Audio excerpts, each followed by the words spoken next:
Because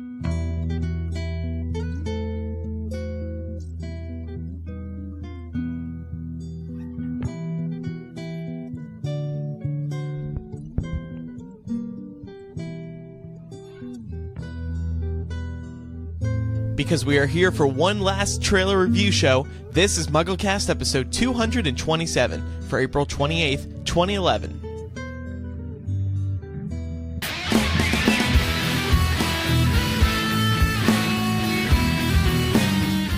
This week's episode of MuggleCast is brought to you by Audible.com, the internet's leading provider of audiobooks with more than 75,000 downloadable titles across all types of literature, including fiction, nonfiction, and periodicals.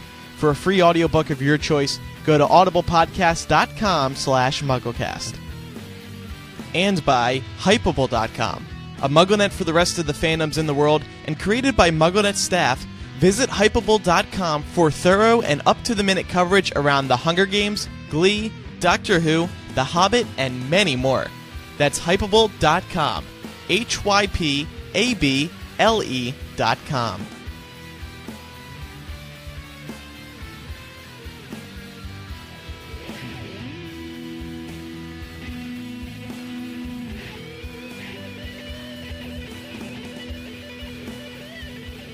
To MuggleCast episode 227 for our final trailer show ever.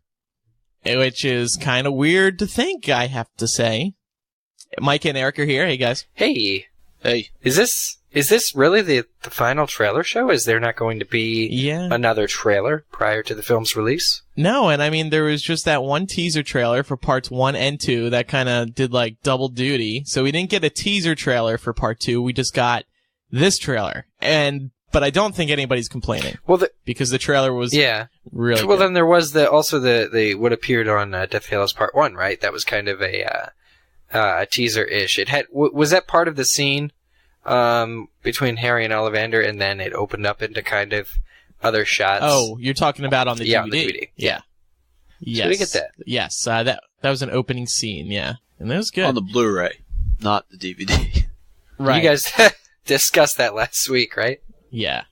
So we're back pretty soon, and it's just because this is going to be a trailer show. Nothing but trailer talk. But before we get to the trailer talk, first I want to tell everybody about a new site I'm doing with a couple other MuggleNet staff members. It's called Hypable.com, HYPABLE.com. It is a MuggleNet for multiple fandoms. It is an entertainment site for fans, by fans. I really want you to check it out. We decided to create Hypable when we realized that there was really no good entertainment site out there that really dedicates themselves to particular fandoms. That's what Hypable is about. It's multiple MuggleNets, so to speak, all in one site. So, whether you're a fan of Harry Potter, Twilight, The Hunger Games, Glee, bunch of other TV shows, you go to Hypable. You can get all the news you need for each fandom that you're a fan of, that you're a part of. It's all very easy. We have 17 fandoms currently, and we're going to be adding more and more as time goes on. Just over the next couple of weeks, we plan to add at least 5 more fandoms. All of these fandoms have thorough and quick news coverage. And what I mean by that is we will bring you every story in the fandoms that we cover. And we don't waste time. We get the news to you very quickly. We are dedicating ourselves to this project. Of course, MuggleNet's still going to be around. You don't have to worry about that. But we're in Hypable for the long run. So I encourage you to check it out. The reviews so far have been very positive, and we're so glad to hear that a lot of people like it. HYPABLE.com. Hypable.com. Check it out. Thanks for your support. Let's get into the trailer talk. We're going to go through it frame by frame, quite literally, actually, because we're going to be looking at every little clip. There were so many clips, unsurprisingly, in the trailer that there's a lot to talk about. And, I follow a lot of Harry Potter friends on Twitter, and everybody's like, oh, this clip. And I'm like, I didn't notice that clip. And it's because everything goes by so fast, it's kind of like, whoa. So, Micah, as the only person here who has not seen the film, did it get you excited for the final movie in the Harry Potter franchise? Yeah, definitely. I think there's so much action in this trailer, and that's what differentiates it from, I think, the ones that we've seen before. There's been so much plot that we've had go through, and now finally this is it. This is the last film. You guys have talked about it on the previous shows, and you've said, so much of this film is dedicated to the actual battle. And I think we saw a lot of that in this trailer. Probably even for me more so than I would have liked to have seen, to be honest with you. But that's part of these trailers being put out there. Inevitably, we see things that we'd rather leave for the theaters. But it seems like I don't know that you can be disappointed with this film based upon looking at the trailer. Yeah. Eric, being the person who has seen the film, does the trailer live up to the film? Does the film live up to the trailer? Does the film live up to the trailer? Well, Andrew, the version we saw did not have many special effects completed. So what I was looking for in this trailer was sort of the, as Mike has said, lots of action, all the effects that have been completed, particularly because, the Battle of Hogwarts, when we saw it was very fast-paced, but we didn't see, for instance, some shots in here that have been completed since, and that's really awesome. Like spells flying, breaking windows, and even people on brooms, like during the battle. That's all really cool, and that's all new. To see it in the final version is more rewarding. I would, I have to agree. I too was looking for the special effects because, like you said, there weren't many complete in the test screening we saw in Chicago. And the special effects looked great in this movie. So, very pleased. Let's start going through it then. We're going to start, and what we're going to do is give you the second by second mark. So, if you were sitting there on your computer, listening to this, you too can kind of watch with us. You can kind of just scroll through frame by frame. Bono's going to watch this with us?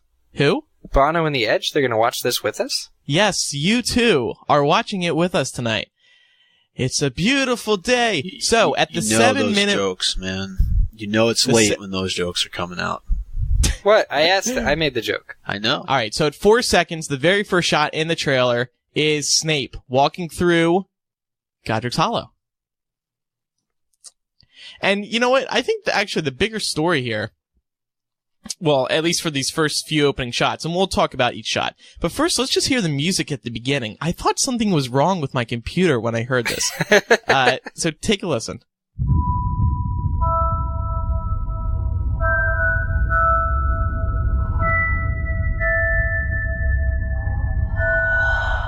I personally was like, what's going on with my computer? Is it the internet?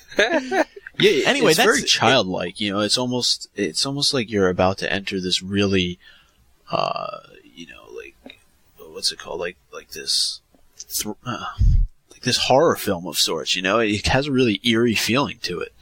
Yeah, and then you see this weird shadowy figure walking down a corridor, or an alleyway. It's kind of like something's broken. Well, it's really like a music box. It's like a music box winding down. So after it's been, playing this high-speed Harry Potter theme, it's now slowing down to where it's going to die. The next shot that we see at the 7-second mark is the Ravenclaw tiara. A very close look at it. You can really see the detail. Every little diamond. I mean, it's a beautiful piece. You can actually see the writing too. You can make out the. What does it say? Wit beyond measure is man's greatest treasure, or something along those lines. Yep. You can actually see those words written, so it really gives you an idea of how much time and effort the prop crew, put into creating these items. I know we always talk about that. We always hear about it from David Heyman and David Yates and all the producers, but this is another example of just how much time and effort they put into these things. Yeah. The cool thing is that, this tiara, like Micah said, the detail. Also, it appears to be resting on its original sort of blue velvet case, that's sort of holding it. It just makes the whole artifact look so much older and, authentic as being this really old relic, the oldest relic, in the Harry Potter series next to, obviously, the other items of the Founders, like the sword. But, it's a really nice shot. Also at the 7-second mark is a shot of Petunia and Lily. Oh, And don't spoil it. what?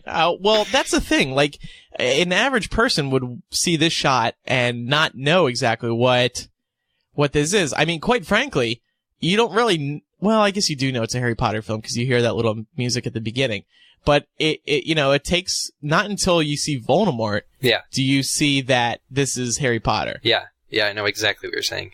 And I agree. It is misleading. I think that when, Misleading? Well, no. No, listen, though. Okay. Well, exactly, because you just brought up the point that until you see Voldemort, you have no idea what this movie is, unless you're very familiar with Hedwig's theme. And I think, but who isn't? It's very eerie. Like I said, you have this, as Eric pointed out, this music box song that's playing, and then all of a sudden you see this person walking down a hall, and there are these kids standing on a grassy hill. It's almost like something out of like Children of the Corn or Poltergeist or something like that. Yeah, like ominous things are going to go bad. So we see. So by the way, this does confirm that in the memory scene there is in the Prince's Tale, Petunia is there. And I wanted to mention that because on the last episode, I think somebody asked me if Petunia was in The Prince's Tale, and I said, I don't know. I went to the bathroom. Oh, yeah, she definitely is, and she has dialogue. And then they cut to the close-up shot of Lily's hand with the flower kind of coming out of it, showing Petunia that she's a witch. This is probably the least... this is the special effects shot that's in the trailer that I'm least happy with. It's not good. It's not good. I think, to me, that the flower was supposed to be blossoming in her hand, like on top of her hand, and not sort of coming out of her hand. And it's not that it specifically looks like it's coming out of her hand to me, but that's, Andrew, you just said that's what you thought it was. And to be honest, it looks fake, and it doesn't look like the flower is resting on her hand. I thought it was a little disappointing that this was the first intro to CGI in this final only trailer. Not that I would change it. I would just improve it. I hope it looks better in the final film. We then see Dumbledore's hand picking up the... Is that Dumbledore's hand? No, they've got somebody with nails. Yeah. I mean, it wouldn't actually make sense for it to be Dumbledore's hand. No, his nails are painted. Because it's Harry. Yeah, I think it's... And it's not Harry. It's not Harry. Look at the finger. Look at the nails. Those are old man nails. or woman. Yeah, it's got to be Dumbledore. All right. And then we see a shot. Now, Micah, in the notes, you wrote, you think it's Snape in Lily's hands, but I actually think it's Harry's, because if you see the jacket the guy is wearing, it's the jacket that Harry's wearing during the final battle. Okay. It's like a corduroy. I honestly didn't know. You guys would probably know better than I would. My guess is this is Harry and Ginny, and they're kind of like, "Don't leave me," or like, "Harry, something's going on there." This is I don't weird. remember this specific shot in the film. No, I don't either. It looks like it's in the forest, though. The background is specifically forest. Could it be his mom? Is he reaching out for his mom? I think, yeah, it could be the resurrection scene. Yeah. See, Eric wouldn't know that because his eyes were filled with tears so much he could hardly see the screen. Yeah, I think during this scene, yeah, I think it's his mom. Yeah. That would make sense, Eric. Okay, so now we advance to 12 seconds, and like we mentioned just before, this is the first time, this is when you actually see it's Harry Potter. We got 3 shots of hands and arms in a row. 4 shots of hands and arms in a row. And then we get and it's not over yet. There are more shots of hands and arms in this trailer. We see a shot of Voldemort opening up his eye. Now, is that him lying in the forest? Does that happen in the film where he's actually knocked out for that period of time that Harry gets knocked out for King's Cross? Yeah, that happens. I don't know why the shot is off-center, though, but I think that's probably what's going on. It looks like grass. Tell. A little bit. Yeah, it does, but it's hard to tell if he's laying on the ground. Yeah, he is. I'm fairly certain that's when he wakes up from having the shared experience with Potter, but that it's so off-center. So still, if you can't recognize it as Voldemort... And now we get to 17 seconds, the Warner Brothers logo, of course. And then at the 20-second mark, we see Harry over top of Dobby's grave. With Shell Cottage in the background. Next to Harry. Now, what is he looking at, though? Yeah, He's looking at the mirror. Yeah. Yeah. He's reminiscing in this scene about how Dobby came to find them, and it was because he shouted into the mirror in Harry Potter Part 1, or Deathly Hallows Part 1. Okay, advancing to 23, 24 seconds, 25. It's a very close shot of Harry. Let's listen to what's going on here to kind of help us keep... I think this is Voldemort giving the message, right? Here, let's listen to this. Harry Potter, you have fought valiantly. So this is Voldemort telling Harry it's time to fight. And so we'll jump back to 24 seconds there. And you could probably presume this is when Harry is listening to Voldemort's message. Yeah. So here's also at 25 seconds is the first instance of this really odd sound that's coming from Voldemort. Voldemort screams. It's like, yeah! Right? Well, it's repeated throughout the trailer, I think, at least 3 times. Really? And yes, especially when Harry grabs him and pulls him off the cliff. We'll talk about that later. But this scream appears at least 3 times in this trailer. It irks me. It's really weird. It reminds me of, there's a common, film scream. It's basically stock footage. A long time ago, somebody recorded this scream. And instead of, having actors do their own screams throughout history, they've been replaced, essentially. Inserted over dialogue is what's called the Wilhelm scream. It's been used in like hundreds of films in Hollywood. Wilhelm! Yeah, I'll just fill my pipe.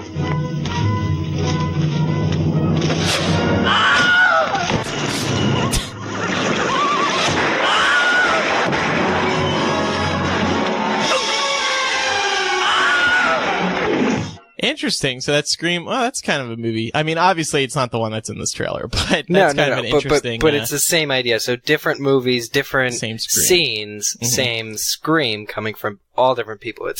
It's footage, and they repeat this scream in this Harry Potter trailer. It's Voldemort's scream. I think it lends to Voldemort's craziness, though. I mean... but why the same exact scream? Are you sure it's the same exact? You'd have to cut it up and compare. I don't know if you can claim something. If Voldemort isn't actually screaming, like the scream is not coming out from his body, why would they play it during this trailer? I don't know. That's a good question, but I mean, if Voldemort really screamed like in the way that you just played that, I don't know if I could take him very seriously. It's to make a sense of eeriness. I like it. I think he's a crazed man. Yeah. Play it again. Play Voldemort. Play Voldemort again. It's 25 seconds. Okay. Now here's Voldemort's scream. You have fought valiantly. So that's number 1. That's the first time we hear that scream in this trailer. All right. Well, at 26 seconds, we see the quick shot of Voldemort throwing a spell, and the way they cut this, it looks like it's hitting Greyback. But we know better than this. I don't think this is actually what had happened. I think this is, obviously 2 different scenes. Yeah, that little creative splicing going on there. Yeah. And what does Voldemort have against Greyback? Greyback looks kind of not interesting. I don't think he looks that great. I don't know. He looks like it just looks like he's wearing a mask, I guess. Well, you can only see him if you are really creative with your freeze framing. Yeah, normally or using QuickTime. Otherwise, well, what you're saying, Eric, is anybody who normally would watch this trailer and not pause it would just think Voldemort is shooting a spell and it's hitting somebody. Yeah, exactly. Yeah, and that's hitting true. A student. Yeah. All right, then there's a quick shot of bodies falling in the water. Again, that's kind of lending to the whole watching this very quickly, not going frame by frame like we are. We're essentially destroying the trailer by going frame by frame. Well, that only works if the film doesn't hold up as well. The trailer doesn't hold up as well if we pick it apart. At 27 seconds, we see Voldemort with his mouth wide open, and this is obviously when he made that little scream. No, it's not, though. We see him make the scream later in the trailer. Well, he does it a few times. He's just an angry man. Well, here he's... Yeah, whatever. Yeah. We see very quick shot of bodies falling at 28 seconds, and then at the end of 28 seconds, you see a body falling. Almost looks like it doesn't hit the ground. It may be resting like an inch above ground, kind of like in Order of the Phoenix. Well, that effect appears in this film, but Yes. Not at this moment. This is Malfoy Manor. This is when he's angry at everybody because Harry broke into the vault. It almost. I'm talking about that body with the hat on it. Yeah, The guy yeah, wearing the the hat, body. 28 seconds. Yeah, that totally. It makes the loud thunder sound of falling and hitting the ground. Oh, Why would you say it didn't hit the ground? because it's a trailer. Oh. They manipulate everything. That's true. The best shot is at first at 29 seconds, a wide shot of Malfoy Manor, Voldemort walking barefoot. This is like either one of you two just mentioned, Bellatrix, realizing that the vault was broken into. You see Draco in the background. Very cool shots. So is he cursed or has he killed all these Death Eaters? I think. They're Killed. not getting back up. Okay. Oh, but they're not all Death Eaters. A lot of them, I think it's actually, if I'm remembering correctly, it's goblins. It's nearly all of the goblins. Yeah, you can tell they're goblins too. A couple of them. A couple of them. It's just the officials of Gringotts who have obviously broken the news to Voldemort that his vault has, or Bellatrix's vault has been questioned. Robbed. He brings them there to torture them and kill them. Oh, okay. So this is Malfoy Manor. It's Yeah. like he went and seized all of these goblins and brought them in for Yeah, or they questioning. came to him. I feel like there has to be It's probably sort their of duty to come to him. their duty. Yeah. Something like that. Of course, we also see Nagini there too. And then advancing the 32 seconds, we see the trio looking up in the sky. Based on some information from WB in the past, I am pretty sure this is when they are in Hogsmeade and a Patronus had been sent. I don't know. It's when hard to this tell is. because it's a close-up shot, but I'm 99% sure. They're like against a tarp or something. Yeah. Interesting. Advancing to 33 seconds and 34 seconds, we see some special effects that were probably not in the test screening, Eric. It's when they're moving through Gringotts and Yeah. Go ahead. And the cart is spinning. This was the point in the film when there was the title card instead of a special effect, and it said something like, "A cavernous and vestigious pit is revealed." Or there was some V word. It was funny. Got Grip Hook in the front, Harry, Ron, Bellatrix, And Bellatrix. Hermione in the back. Now, who is behind Grip Hook? Is that Travers? It's another goblin, isn't it, Andrew? Yeah, and he's under Imperio. Yeah. Because to help them get into the vault. Yeah, there may be a slight departure from the book, but it's not. I think it's very slight in the break-in scene. Okay, and then we advance further into the break-in scene where the trio get the dragon out, and we see them in the hall, in the I guess the foyer you could call it, of Gringotts, and the dragon shoots a very fiery breath at some of the goblins. And then we get the first title card on July 15th.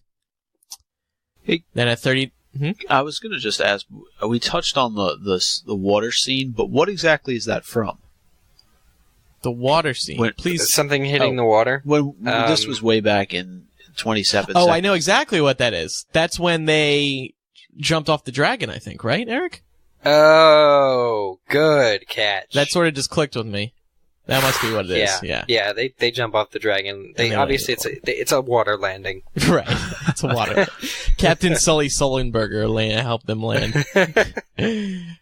So we get the title July 15th. We see the shot of Snape. We're at 39/40 seconds now.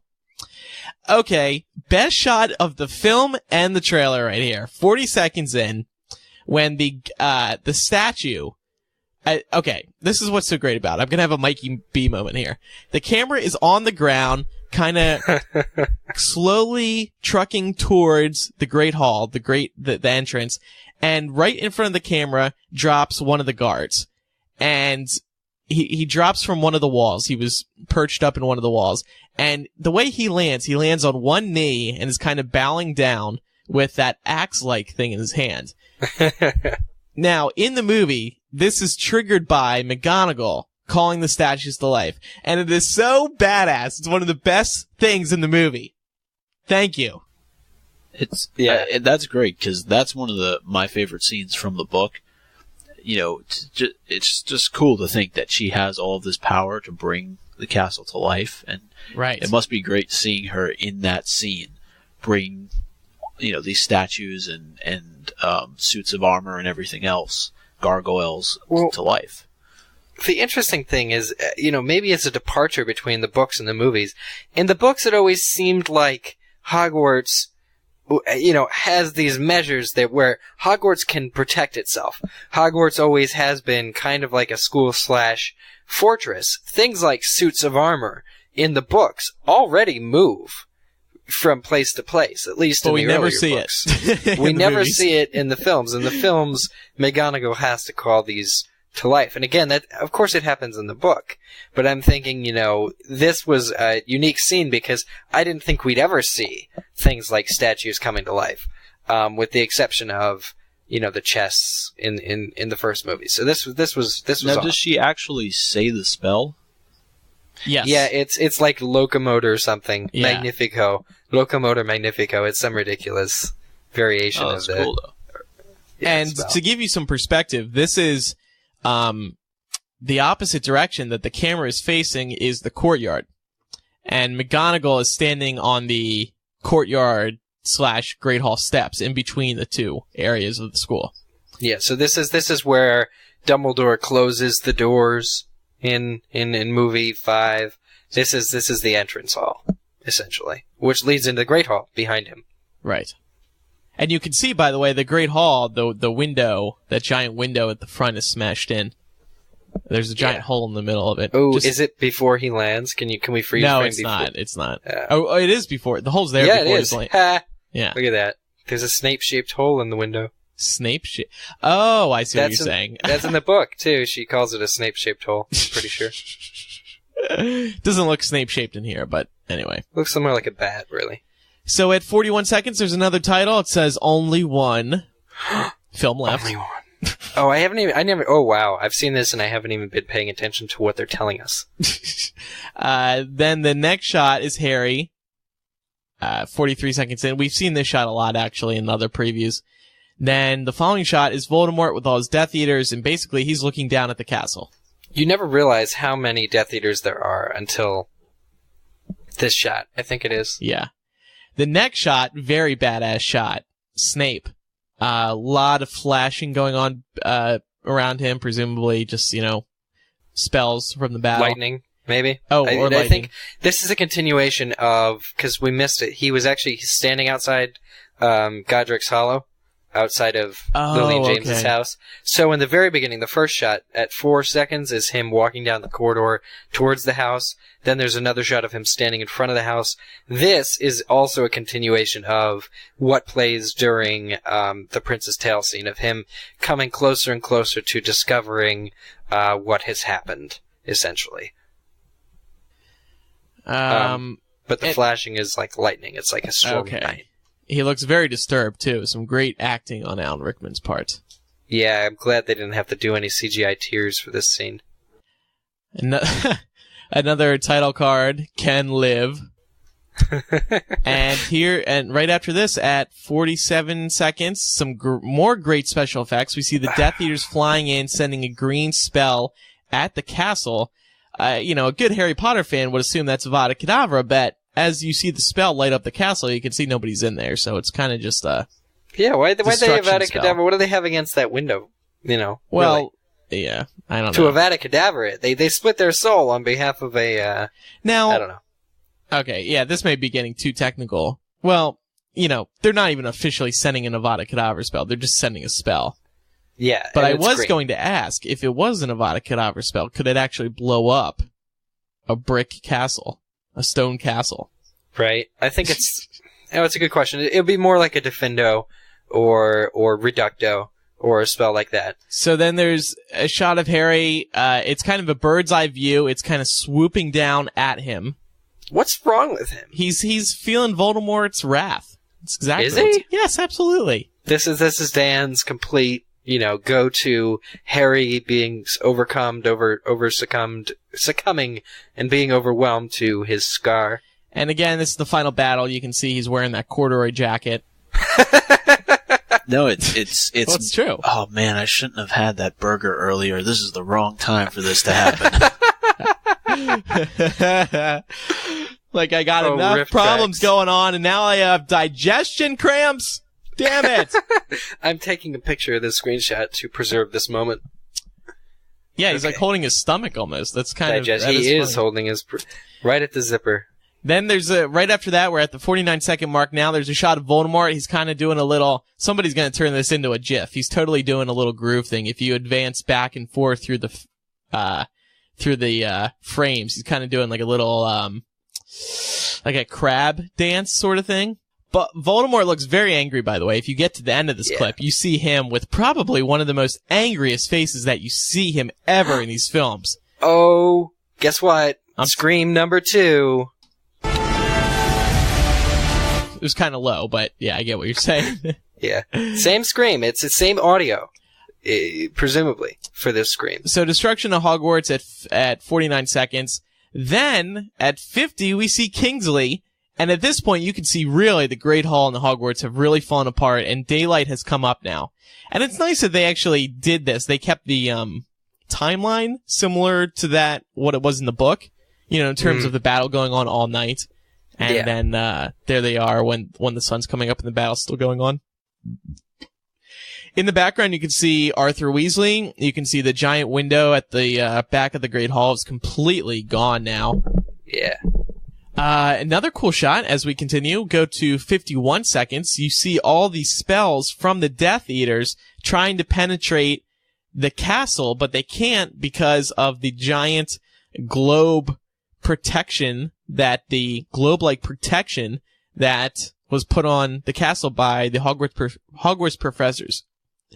And if you listen to our test screening review from a couple episodes ago, you'll hear that Eric and I thought that was very cool, that scene when the Hogwarts professors are all like saying the same spell and putting that spell up. Yeah. Guys, I gotta pee. Just hold on one second. If you want to talk about this, I'll set up the next scene. This is just like the movie. I'll set. What? Yeah. What is it with you? I should have waited till more from Snape's memory. And well, here I'll talk about this, and then you guys can talk about it. At the 52-second mark, we see Narcissa Malfoy. And Eric, please tell us, what is this clip shot? This clip of Narcissa Malfoy is really, she's wondering why she's in this film, I think. It's almost like a candid shot.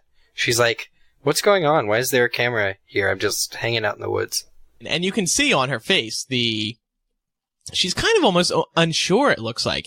She turns around, to give them an answer, but she's kind of, I guess you would say, hesitant. It's very obvious that she's about to tell a big fat lie to Voldemort. Yeah, exactly, because she's kind of scared. Like, what will he say if I lie? See another shot of the battle at 53 seconds. There's a wizard on a broom. He's kind of like waving people. Oh, is that Percy? No. It looks like Percy. Yeah. We thought it would have been Oliver Wood because when we saw it in the film, again, the effects weren't complete. It was just some guy in a broom, but you can hear him. He says, "Come on." It looks like Percy, but at the beginning it does, but not at the end. If you look at like the very last frame. By the way, this is one of those training wheel brooms. It's got the footrests on it. I hate those. I hate how they did that. Next shot at 53 seconds, a very large army of statues coming to life. Like we talked about earlier, this is obviously when McGonagall brought them all to life with her locomotor. Blah, blah, blah, blah, blah. Then at 54 seconds, we see Ron, close-up shot, kind of giving Harry a little talk. And Harry, I think this is related to the digestion cramp scene that we saw earlier.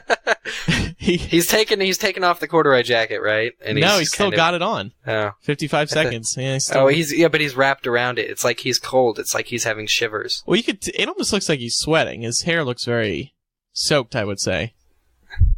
Yeah. Then at 56 seconds, an awesome shot of Nagini kind of jumping and coming towards the camera. Is a spell hitting Nagini, or is Nagini magicking? I think Nagini just kind of appeared. Maybe apparated? I don't know if that's possible for Nagini. For a snake to apparate? Well, but you see like at that, the beginning of the scene, it's just, oh no, you may be right. I think a spell's hitting her, but she's going through it. She's absolutely overcoming. I think the interesting thing about the freeze frame right now is just how many teeth there are. Like, I wonder, God, if snakes really look like that, I don't ever want to see a big snake. Next shot, 56 going into 57. We've seen this shot a lot already. Ron and Hermione. And Ron is just devastated. Yeah. Over something. Another shot as we enter 57, 58 seconds of the Basilisk and the trio are on the back. I do not know how they hold on, Dragon. The dragon, yeah. Yeah. Obviously, that's not the Basilisk. That's okay. At 59 seconds, we see Harry crawling on the ground. Now, finally, another interesting scene. An interesting scene. 59 seconds in, we see Fred, who is dead. Ron is crying. Molly is there. What's your guys' thoughts? This is a very sad scene. You can see the devastation on Ron's face. But it's playing to this epic music where you're like, again, this is one of the shots that's for us freeze frame folk. Exactly. Yeah, this is one of those scenes I mentioned earlier. I did not notice it until actually going frame by frame. Mm-hmm. Yeah, but it's heart-wrenching. Rupert looks like he does a good job crying, I have to say. He does look very emotional. That scene, yeah, that's what first led up to me crying was seeing Rupert there just as Ron completely destroyed mourning the death of his brother. Next shot we see 1 minute in, Harry, Hermione, and Ron. This is the moment, this is one of the saddest moments in the film, I have to say. This is when Harry and Hermione talk to each other about what's going on. They know that Harry has to go into the forest and sacrifice himself. This is after Harry knows he has to go die. Right, but what I mean is that this is when Harry and Hermione finally, Harry says, well, I won't spoil it, but Harry and Hermione both understand that this is what Harry needs to do. Yeah. So this is the goodbye hug that we see. And Ron's in the background like, what? What's going on? Just kidding. He's a very smart person. Advancing to 101, 102. Very cool shot. We see Voldemort sending a spell towards the castle. We see Bellatrix by his side. The special effects look amazing. I mean, so detailed. Very brightly lit. And I see from the screenshot that Voldemort is screaming. Is this the same scream, Andrew? Let's see. Yeah, no, that one's another little one. Another little one. So that one is, I guess, different. But stay tuned. Nagini is there by his side too, by the way, for the record. At 103, we see Harry climbing up, trying to get to the sword. And you can tell this is the scene because you see all the gold behind him. Not the sword, the cup. The cup, the sorry. Cup. Yeah. And I wanted to say the previous shot of Ginny is a released still that we received. Yes. From WB, wasn't it? Yep. So. At 105/104, we see Lupin and Tonks. First shot of them. Only shot of them. Yay! Well, until later. Only shot. Yeah. Only live shot of them. Later in the movie. But they're reaching. They're reaching for each other. Again, arms reaching and touching each other. Because as we learned in part 1, they're getting met. Oh, no. She's having a bit. Of course, she had the baby at this point, obviously. At 107, we see Hogwarts, and we see this is more like 105, 106. We see the spell that the professors had put on the castle crumbling. Mm-hmm. And it's cool how it's represented. Yeah, very much. It shows it shows that Hogwarts is vulnerable. It's all going down. In the front of the castle, down in the water, you can see the boathouse, by the way. Just wanted to point out how they made sure that was there. I feel like the boathouse is in the trailer, or is in the poster for the first Harry Potter film. I think it may be, yeah. They just never used it. It's in all the video games, too. Yeah, Anyway. that it is.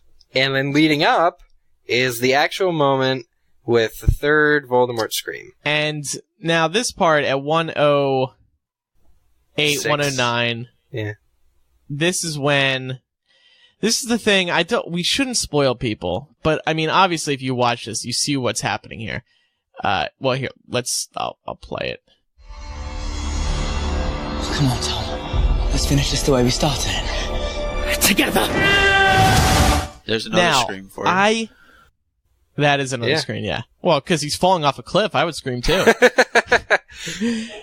I hate this so much, because it just seems so wrong for Harry to touch Voldemort. So, Harry grabs him around the neck and pulls him off the cliff. And it's just, I don't like it at all. Well, does the dialogue do nothing for you? Because no. I have to say, I almost wet my pants when watching this in the film. I thought it was awesome. I hate it. And I think that we're going to have a lot more to say when the movie comes out. Okay. I won't talk about it more because obviously there's stuff that happens. Okay, you talk about it from what you've seen here in the trailer. Okay. Without trying to go back to that Deathly Hallows Part 1 mindset where we obviously had disagreements on, what we thought of the film, I think this is, the director and the producer's attempt to add that Hollywood element to the Potter series. Because, and what I mean by that is you have to have that sort of, typical Hollywood action sequence. And that's exactly what I think is going to be happening here. Now, I'm not saying that I don't like it, and I don't think that there's the chance that this could be a really awesome scene with a lot of great special effects. But there's also the chance that this scene is going to really rub people the wrong way, especially people who are very strong fans of the books. And from what you've said in past episodes about how this all plays out, how they are battling all throughout the castle. What do you think? Well, how do you mean that this scene is a typical Hollywood answer to the Potter series? Because, I mean, this is the only moment... Well, you said it's a Hollywood version. It is very... I agree. But I don't, because this is the only point in the film, no, spoiler there, but it's really the only point in the film where Harry calls Voldemort Tom. Well, that has nothing to do with it being... Well, it does. It has to do with being faithful to the source material. Well, if it was faithful to the source material, it would be in the Great Hall, not on top of a cliff. But, the whole point of that was he called him Tom in front of everybody else, not on a cliff somewhere. That was in Hogwarts. It wasn't essential that he called. We're talking about the wrong thing here. First of all, we're talking about the fact that when I said it was that typical Hollywood scene. I meant from an action standpoint that you have to have that action sequence, where there's no action here. Well, what's there about will to happen, be in the film. Yeah. Well, we're not talking about what's about to happen, are we? I mean, I think what it is here. You're about to embark on that typical Hollywood action scene. That's my point. And I'm not saying that I'm going to have a problem with it. I'm not saying that I don't like this particular scene. I'm just saying that I think that you're going to have people who aren't going to like it. Well, I wouldn't blame Hollywood, though. What I would say is that they needed to come up with some severely interesting ways to show an hour and a half of Voldemort chasing Harry. That's Hollywood. You got to interest people for an hour and a half. No, it's not Hollywood. It's movie making. Don't confuse the two. I mean, in my opinion, it's movie making where Voldemort and Harry are in close proximity. I know you don't like it when he touches Voldemort. I think that's a completely true or valid point, a valid thing not to like. But I also think that because they're chasing each other for so long in the film, they needed this variation. And I like the idea that Harry and Voldemort are familiar with one another at this point. enough that they can battle, but it doesn't have to be from across a courtyard shooting spells at each other. They can be each other's arch enemies and be breathing down each other's neck.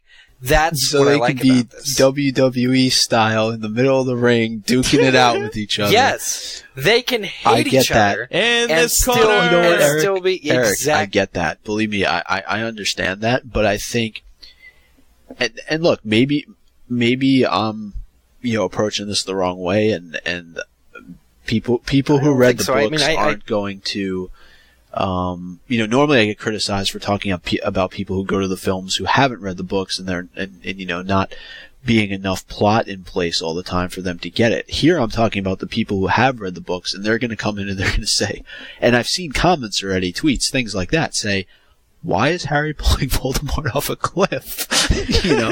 Yeah, they're like, all right, let's just both die. Let's just both have our heads smashed into a rock at the bottom of this cliff. It's daring, it's dashing, it's Harry Potter. I think Harry followed the whole mantra, keep your friends close but your enemies closer, a little too literally. Well, and no, I think Micah, though, why is Harry pulling, the fact that fans are asking that, it's true. And why isn't the Tom thing in the Great Hall with everybody?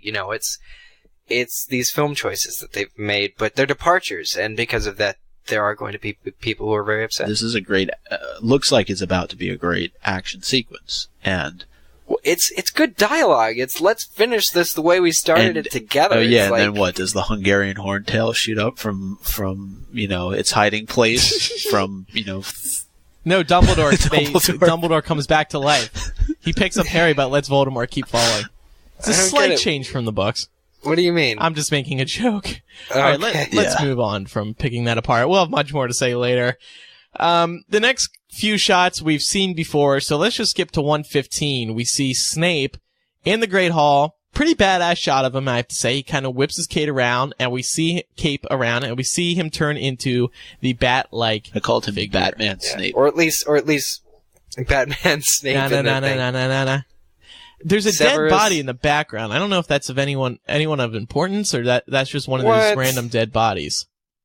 I think it's just a random dead body. That's weird because when he turns into a bat is in front of the whole Hogwarts audience when he summons everybody. Well, maybe That's a there is an spoiler. audience. We just can't see. But there's no. Why would there be a dead body there? I see what you see. Wait. This happens when... Yeah. When Harry is about to be, or when Harry and McGonagall are about So to... why... I don't think that's a body. It looks like... It's a body. It's 100%. It's a face. I'm looking at the 1080p HD. Oh, jeez. Okay. Well, I'm not going to argue with Don't your argue with Blu-ray HD. copy of this. But who would be there? Because this is during... He hasn't killed anybody.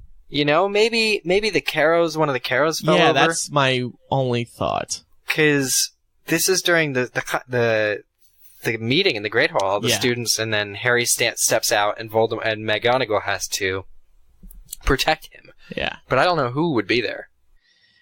Yeah, me neither. We'll have to figure that out later.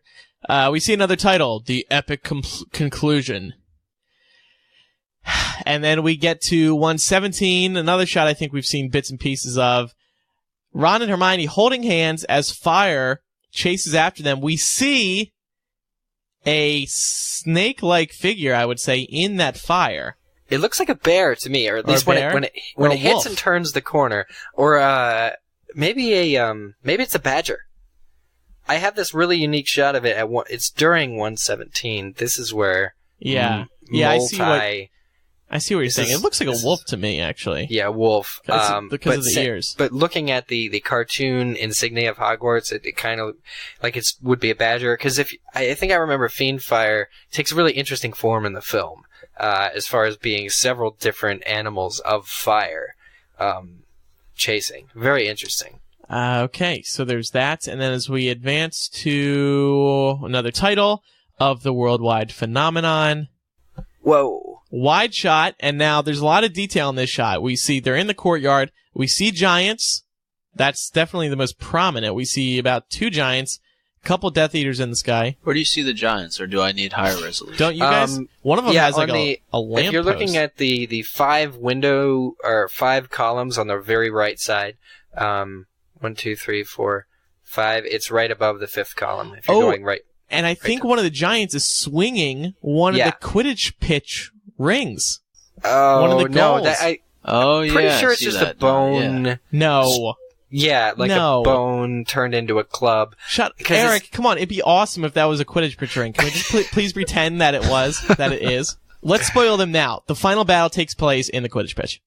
Yeah, no. Kidding. Although we do see it, engulfed in flames? Yeah. On the left side of this shot, same shot, I love how you can see into the building. Yeah. You can see into Hogwarts through the wall. And you see a Death Eater going inward. Yeah. You see a smoky figure moving in.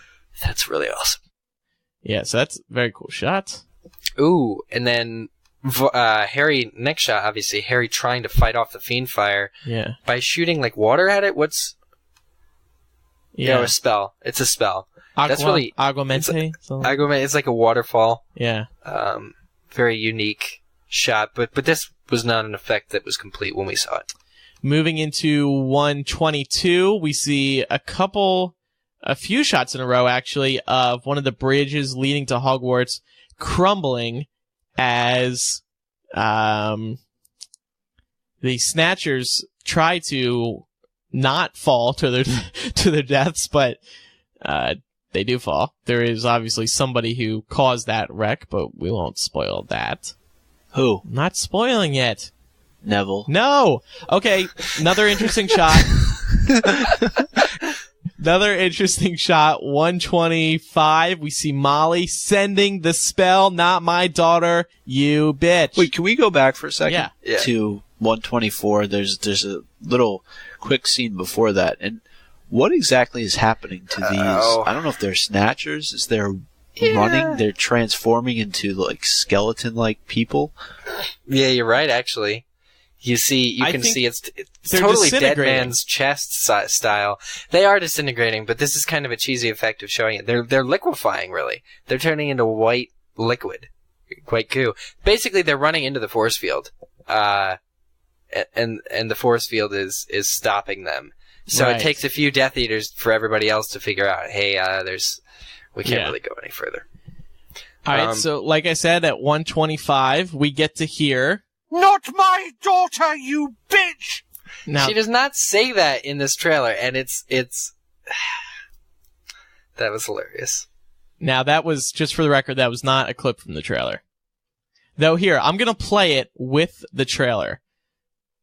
Let's see how this goes. Not my daughter, you bitch! I don't know if that worked. Kind of. Okay, where were we? Okay, yeah, so what do you guys... I mean, it's kind of hard to tell, but what we see in the trailer is Molly fighting off the spell, or Bellatrix fighting off Molly's spell. Yeah, but she's at the same time, she's surprised. Yeah. It's kind of like more of an aggressive spell. Yeah. Well, what's interesting to me is, like, you get that one shot of Molly looks like that's the fatal shot that she's delivering, but then they switch to a scene where it looks like Bellatrix is deflecting a spell. Yeah. So is it possible that that's how they ordered it? Yeah, I think it's misordered. Like, it's possible that that's the kill blow. Because they're so close in that particular shot, but then they're so much separated when they go to the next shot. Spell. It could be perspective, though, too. If if the camera's really over Bellatrix's shoulder, it may not. Although, interestingly, if you look in this shot of Bellatrix at 125, you see the students in the background, and they're kind of just hanging out. Yeah. Like, none of them are focusing on Molly and Bellatrix. They're kind of like hanging out playing Nintendo. Maybe exploding Snap or charades or cards or something, but they're not really paying attention to what's going on. It's kind of weird. At 126, we see the trio again on the back of the dragon. They are going through Diagon Alley this time. You can see the entrance to Gringotts in the background and where the dragon broke out. Oh, wait, let me amend what I said, sorry. In a freeze frame, it looks like they're hanging out, but these students behind Bellatrix are actually battling Death Eaters. Yeah, sorry. They're using Wii remotes. No, it looked when when I froze it, they weren't in action. So, of course, I didn't see them in action. My bad. 126/127, we see Voldemort. We've seen that shot a million times. Shit's falling down, though. Hogwarts Don't is... curse. Come on. I get Alright. emails. Don't curse. Don't curse, guys. 127, that same area, we see stuff falling down. Looks like a person, though. Really? Where? If I have it paused, it looks like a body is falling. I think it's a bunch of bricks. No, there's definitely a person in here. At 1:30, we see Voldemort and Harry sending the spells at each other. We've seen this a million times again. Beautiful high-res shot. And actually, probably one of the coolest shots in the trailer, other than the statue thing I mentioned earlier, was at 1:32 when we see all the Death Eaters sending hundreds of spells at the castle. And the castle just looks beautiful. The spells coming out of the Death Eaters' wands, they're like a light blue. It's a very cool shot. A couple quick last-minute shots. At 1:34, we see Voldemort send Harry a blue spell at him. Harry obviously very easily deflects it. Then at 1:35, we see Neville holding the Sorting Hat with Ginny and Arthur. This is obviously when Hagrid is holding Harry's body and everybody thinks that Harry is dead. Very emotional scene. We see Hermione, Kingsley, Seamus, Cho Chang, several others in the background as well. And then the P gets it. Well, the way the trailer's cut, it cuts to a shot of Harry, and it's almost like Yeah. he's turning around to look at all the people crying and being like, "Hey guys, I got it. I'm just fighting off this really hard spell." Then who gets it? The P in the Harry Potter logo gets it. Oh. I want to count how many times this thing has been hit by a spell, but this time they really mean it. So that's it. That's the trailer. We went through every little scene. What did you guys? Any more overall thoughts? It started with that flower, unrealistically growing in Lily's hand, but it only got better from there. And apparently they say 3D is going to be available. They still say 3D is going to be available. Complete the journey in 3D, just like the Part 1 trailer said. It's a good time, actually, to bring up LeakyCon, leakycon.com, while you guys think of any closing thoughts. LeakyCon.com, LeakyCon 2011 is taking place July 13th to the 17th in Orlando, Florida, on the Universal Orlando Resort, where the Wizarding World of Harry Potter theme park is located. Of course, the conference is over the release of Deathly Hallows Part 2, so all the amazing things that we saw in the trailer today, we'll be watching on a giant movie theater with some of the biggest, bestest, coolest, crybaby-ish Harry Potter fans in the world. Was that last comment directed to me, Andrew? Including our own Eric Skull. Yes. Yes. You will not be the only one crying. So I do have a final thing. It will blow your mind again. Well, let me just finish the plug here. Of course, we've talked about it a lot before. There's going to be the dance, which is going to be amazing. The dance is always my favorite part of the conference. The party in the park, just so much to look forward to, and of course some fantastic panels. There's actually a new announcement, and that is concerning the amount of registrations left. There's only about 40%, or not 40%, about 400 spots left at LeakyCon. So if you're going to do it, if you want to come, if you want to see us do a live podcast, we're going to do our big movie review show there. Visit leakycon.com because there's only 400 registrations left, and those are going to go quick, especially when some other big announcements are made concerning, special guests and whatnot. So visit leakycon.com. If you do register, please enter code MUGGLE so they know we sent you, and we cannot wait to see you there. leakycon.com. Eric, what was your big find? Well, I like that we can turn a 1-minute, 54-second trailer into an hour of discussion. But just so that it's done properly. It's exhausting. Yeah, can you still pull up the trailer? Pull it, start at 1:30. There's 2 more instances of the Voldemort scream. And they're back, they're on top of each other. You are just obsessed with this scream. You gotta play it. That's why this show is an hour.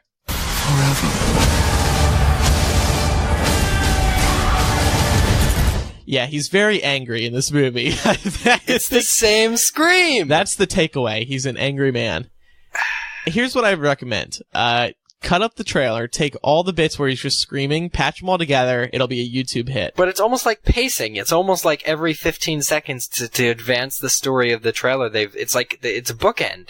They've bookended this trailer with these Voldemort. What you don't know, Eric, is just that Voldemort composed the soundtrack for Deathly Hallows Part 2.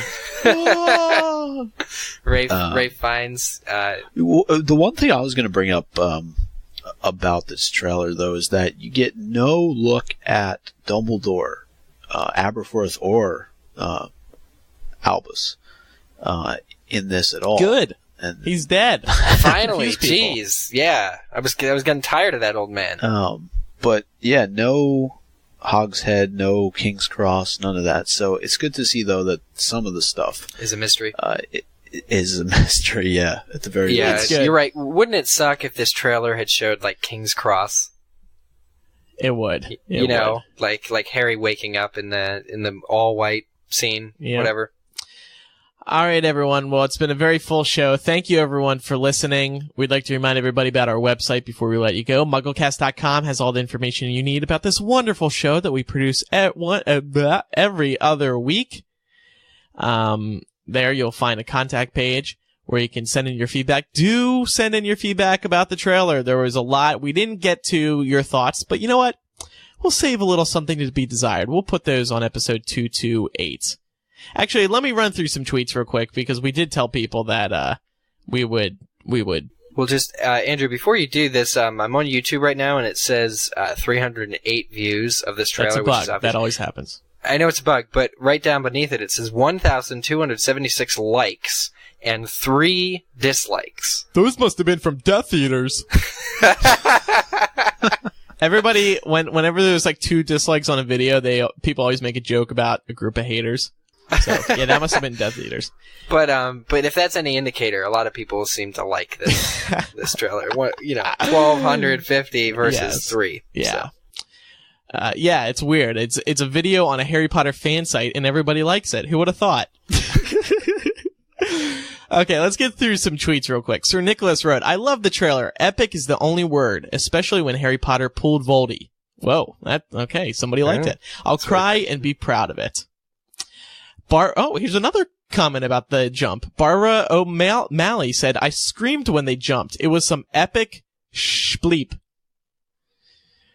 Nick Knack Nicky, that's a clever name. "Most epic trailer ever. Can't wait until July, but I'll be sad. The series is over. But most well done trailer so far." Would you guys say it was the most well done trailer so far? I would. That scream irks me. You need to go into some counseling, I think, about that. I think I'm going to have that voice going through my head all the time. Just Voldemort. Janet516 wrote, "I can't wait for July. This looks action-packed and emotional." Philly Girly wrote, "This was the most amazing trailer ever. I've never been so excited for a trailer. I loved it and can't wait for the movie." Here's a negative comment about the jump. Judder47 wrote, "What was with Harry pulling Voldy off the top of the tower? Come on, Tom. Let's finish this the way we started. Hug together." That was her mocking it, of course. Hug. Best S513 wrote, "Amazing, amazing. It was enough. My question, why the heck are the people turning to skeletons at 123? We answered that for you. Gave me chills, writes Hippie Chick 10-793. So overall, very, very positive. A couple people confused about the jump, but that's okay. And that does it for MuggleCast episode 227. Visit MuggleCast.com. You can always find us on Twitter.com/MuggleCast as well as Facebook.com/MuggleCast. If you follow or like us, you can stay up to date on the show, new episode announcements, coming soon announcements, things like that. MuggleCast.com has all the information you need. Thanks everyone for listening. I'm Andrew Sims. I'm Eric Skull. And I'm Micah Tanville. And we will see you next time for episode 228. 8. Goodbye. Bye-bye. See you later.